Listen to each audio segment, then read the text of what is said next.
Kanda ya Ziwa ni miongoni mwa maeneo yanayoongoza nchini katika ufugaji wa ng'ombe, na sekta hii imeendelea kuwa moja ya shughuli muhimu za kiuchumi kwa wananchi wa ukanda huu.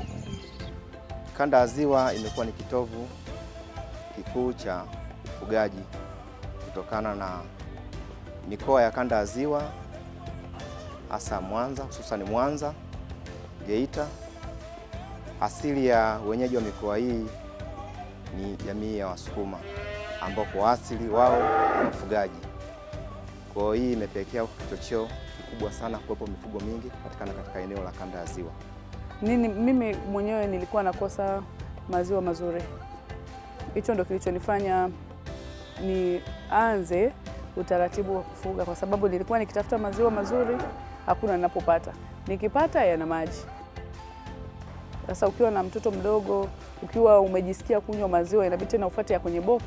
Niliona kama jamii ina changamoto ya kupata maziwa mazuri. Tulianza na ng'ombe walikuwa 5. Nakumbuka mmoja, nafikiri wakati wanakuja mmoja akazalia njiani. Hivyo ndio tulivyoanza. Kwa miongo mingi, ufugaji wa ng'ombe umechangia ajira, kipato cha kaya, usalama wa chakula na maendeleo ya biashara katika ngazi mbalimbali.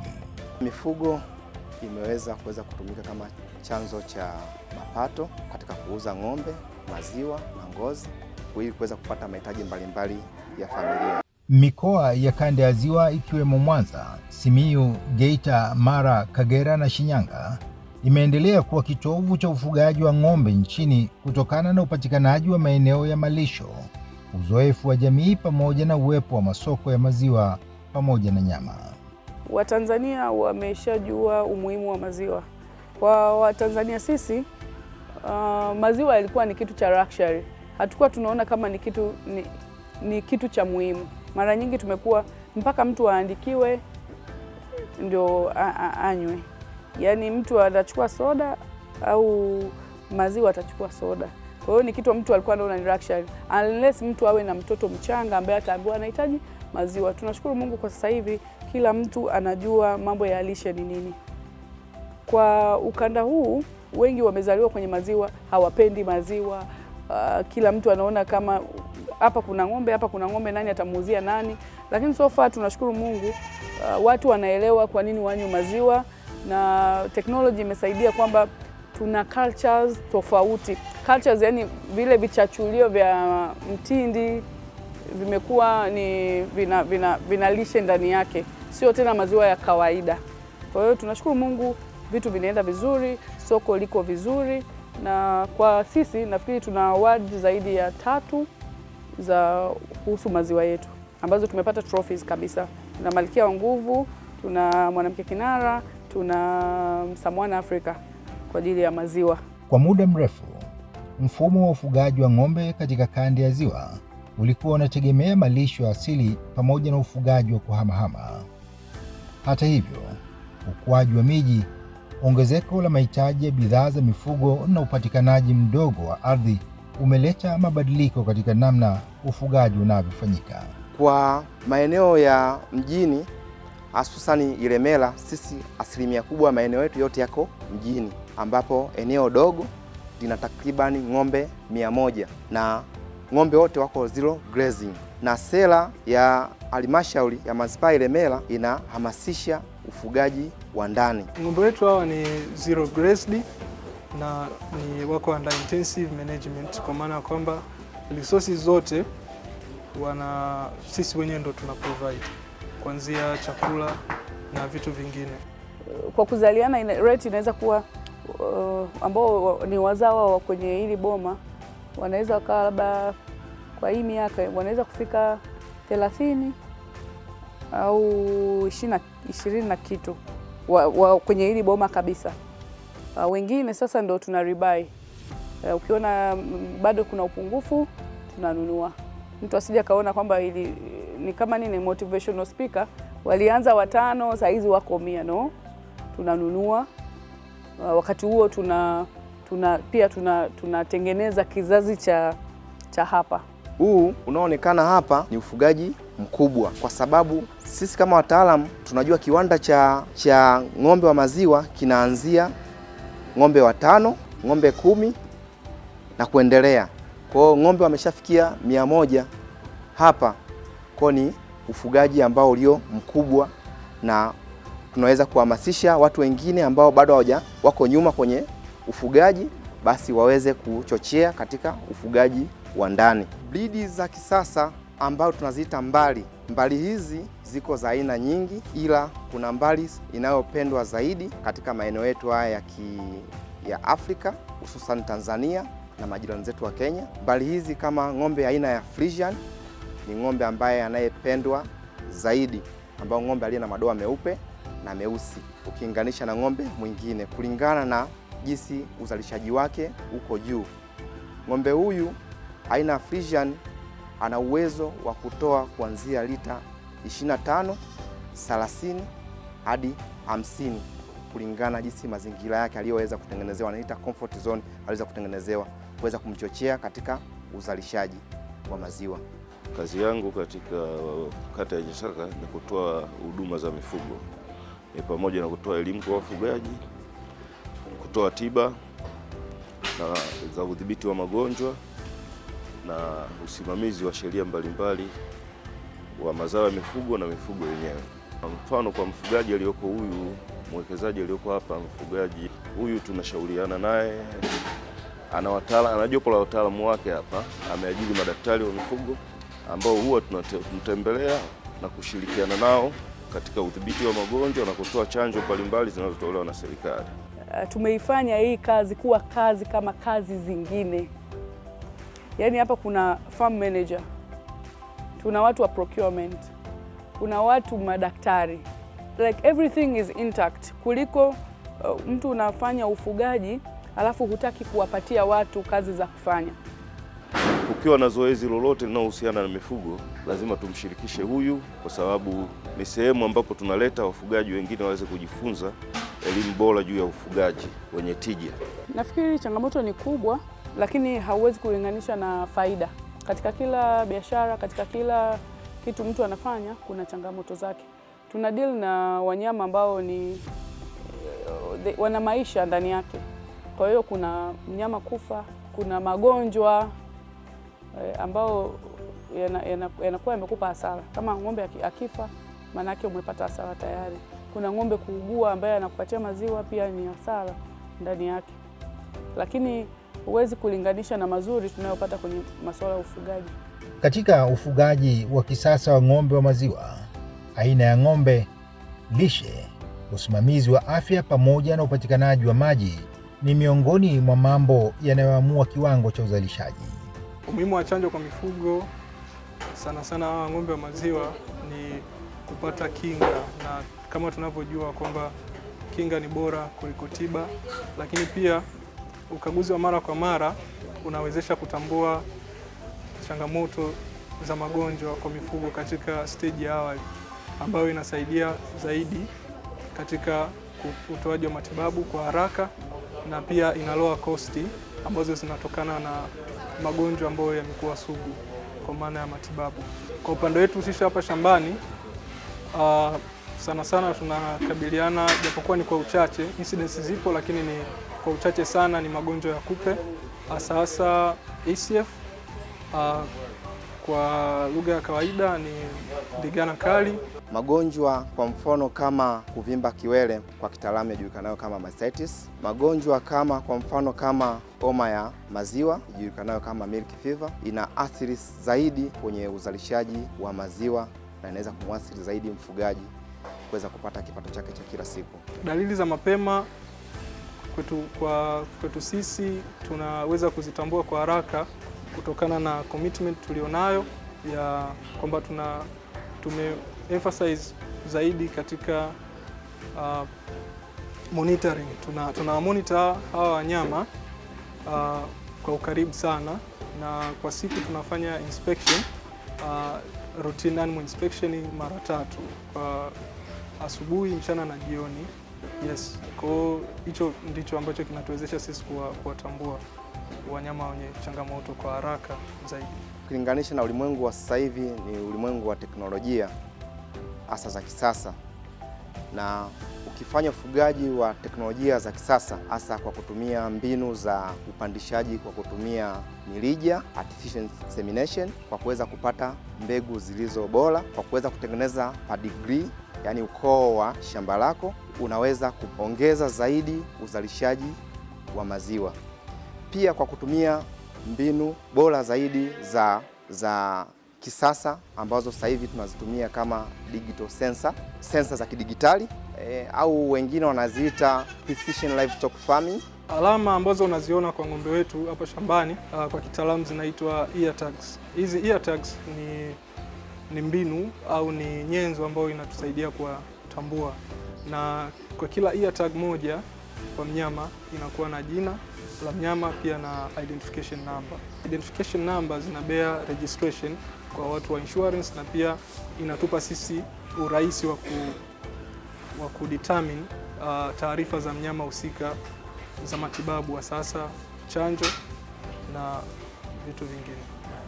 Mnyama wako unamfunga kola au unamwekea sensor tag ambayo hile unaweza kupata taarifa zote za uzalishaji wa mnyama wako. Kwa mfano, unaweza kupata taarifa za magonjwa, unaweza kupata taarifa za uzalishaji wa maziwa kwa siku kwa sababu inafanya hadi record keeping, unaweza kupata taarifa za ulaji wake na joto lake kwa ujumla. Siku ya uzalishaji huanza mapema, kuandaa malisho, kuhakikisha upatikanaji wa maji, kufanya ukaguzi wa afya ya mifugo na kuanza shughuli za ukamuaji.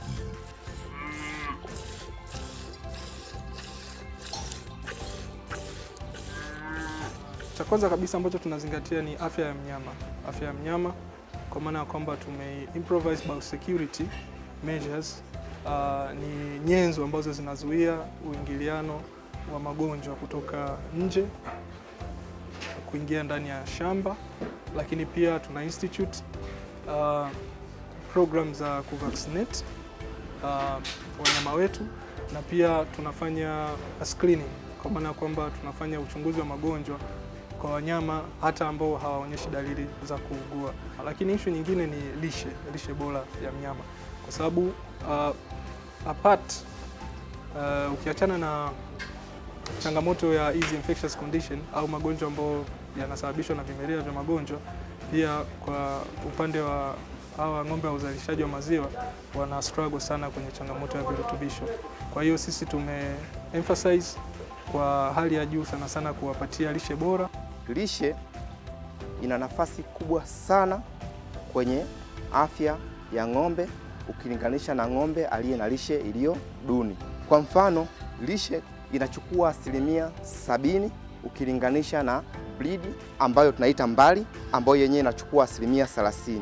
Kwa 70% kujumlisha hizo 30% unapata 100%. Kwa uzalishaji lazima uende juu. Kwa mfano, kwa sasa hivi kunakuwa na matumizi ya vyakula vilivyosindikwa vya mifugo tunavyoviita silage, ambavyo vimeweza kuchochea zaidi uzalishaji wa maziwa, kwa sababu ng'ombe ambaye anayetumia vyakula vilivyosindikwa, vyakula vilivyotengenezwa kitaalamu, vikawekwa, vilivyohifadhiwa vile virutubisho vyake, anachochea zaidi kwenye uzalishaji wa maziwa tofauti na ng'ombe wengine.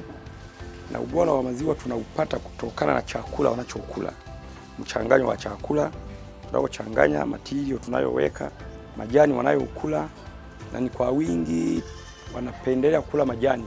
Sasa watu ng'ombe tunaowakamua wanakula majani mabichi, kila majani mabichi hivyo wanaweza kupata muda mwingi wa kunywa maji. Kwa hiyo hayo majani mabichi yanasababisha kutoa maziwa mazito. Pia wanapata concentrate ambao ni mchanganyiko wa pumba na baadhi ya madini. Kuna machicha ya ngano wanapata na silage. Kwa upande wa production, kitu cha kwanza kabisa ng'ombe wa maziwa wanahitaji nishati ya kutosha, na nishati ya kutosha kwa maana ya kwamba ni vyakula vya levels makundi ya carbohydrates, na carbohydrates anaoipata kwa asilimia kubwa anaipata kwenye hizi nyasi za kawaida, lakini pia tuna supplement na concentrates ambazo ni grupu la chakula ambalo linakuwa na kiasi kikubwa cha nguvu. Tunakamua mara 3 kwa siku, sababu waga tuna vijana hapa wanafanya kazi wa usiku na wa mchana. wa mchana wanaingia saa 12 asubuhi mpaka saa 2 usiku. Wanaingia wa usiku. Wa usiku wanaingia saa 2 mpaka saa 12 asubuhi. Kwa hiyo mabanda yanakuwa wanafagia masaa 24 na ng'ombe wanakula masaa 24. Hakuna kupumzika, usafi wa mazingira. Vijana wanajitahidi wanafanya masaa 24. Wanahakikisha mazingira yanakuwa safi. Kutokana na eneo letu tulilofinyu, tukisema kwamba tuliache hivyo mazingira yatatuathiri kwa wananchi. Ukichafua mazingira tu hapa kwanza ni hatarishi sana kwa hata hawa ng'ombe. Inakuwa ni risk. Ukiacha na watu wengine watajisikiaje? Tunahitaji mfugaji asiweze kuleta disturbance, asiwasumbue walioko majirani. Kwa hiyo usafi wa mabanda na mifugo yake lazima uzingatiwe ili usiweze kudhuru watu walioko nje. Swala la usafi, routine management, kwa kawaida tunafanya usafi kila siku, ni zoezi endelevu. Zoezi la usafi kwa ujumla ni zoezi endelevu, lakini kwa upande wa kuosha ng'ombe tunaosha mara moja kwa wiki. Kwa maana ya kuwasafisha, tunawasafisha mara moja kwa wiki, lakini pia tunasafisha mabanda mara 3 kwa siku, sometimes mpaka mara 4, inategemea pia na pressure na hali ya shamba inavyokuwepo. Yes, tunaoshea hapa. Kishawaosha kwa sababu ili eneo liko very equipped kwa ajili ya ventilation. Kwa wanakauka hapa. Kitu cha kwanza cha msingi sana ni kuhakikisha kwamba afya ya mnyama inakuwa ni salama, kwa sababu huko ndiko tunakopata hii bidhaa ya maziwa. Kwa ishu ya kwanza kabisa ya kuzingatia ni afya ya mnyama.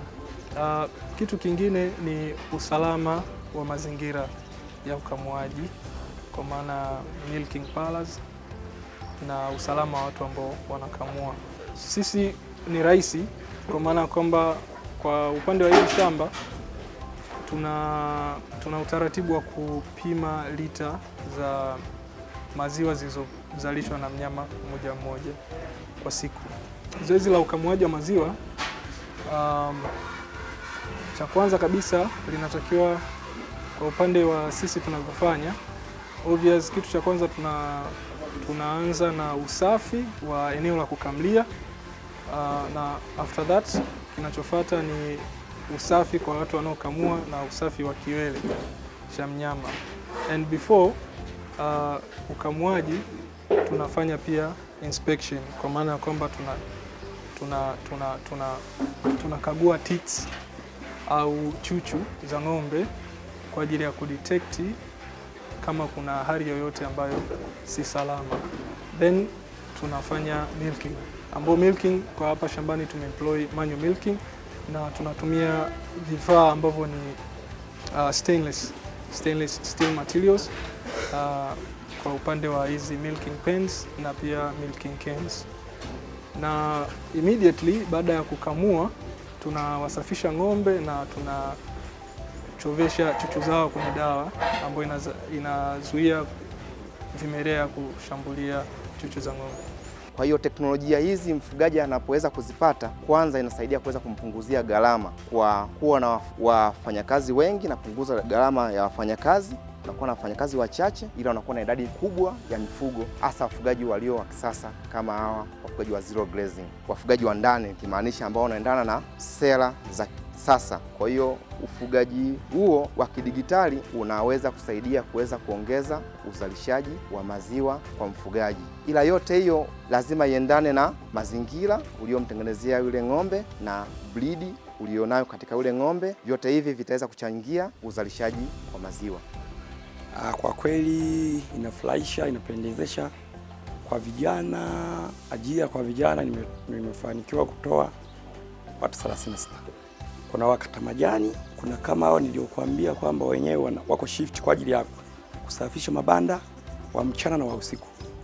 Kuna wengine parcels, maziwa yetu tunayozalisha wanaingia sokoni. Kuna wengine ni bajaji, wanaendesha bajaji, wanafuata majani kwa wale walioenda kukata majani, wanaleta. Sisi bidhaa zetu tulizoweza kuzalisha kutokana na maziwa, kuna mtindi, hizo ndo unaona unaweza kuzalisha kupitia maziwa yetu. Baada ya hapo maziwa tukishamaliza kukamua, kama saa hizi tumeweza kukamua, baada ya hapo maziwa yanatakiwa yaende sehemu husika. Aidha kama kuna mteja ana oda ya lita 100 anapelekewa, aidha anahitajika kuprosesi yanaenda, aidha yanatakiwa yaende dukani yanaenda. Kama mfugo unataka kutolewa, lazima apate vibali vya kuingiza mfugo.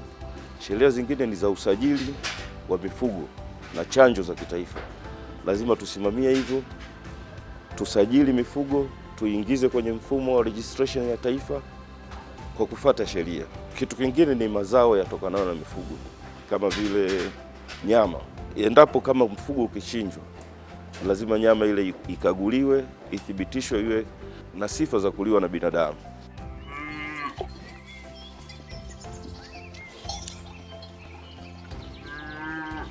Tunaona kwa mfano, tuchukulie mimi mwenyewe ni mwajiriwa, lakini nimejifunza kitu kikubwa sana.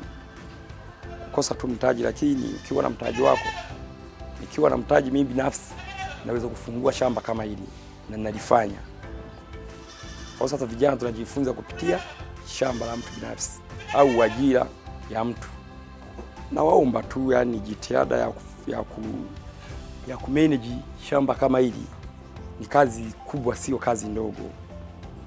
Ni kujitahidi sana kutokana na kama ni mazingira yalivyo, na kuwa utayari kama endapo mtu yuko tayari kufanya jambo kama hili.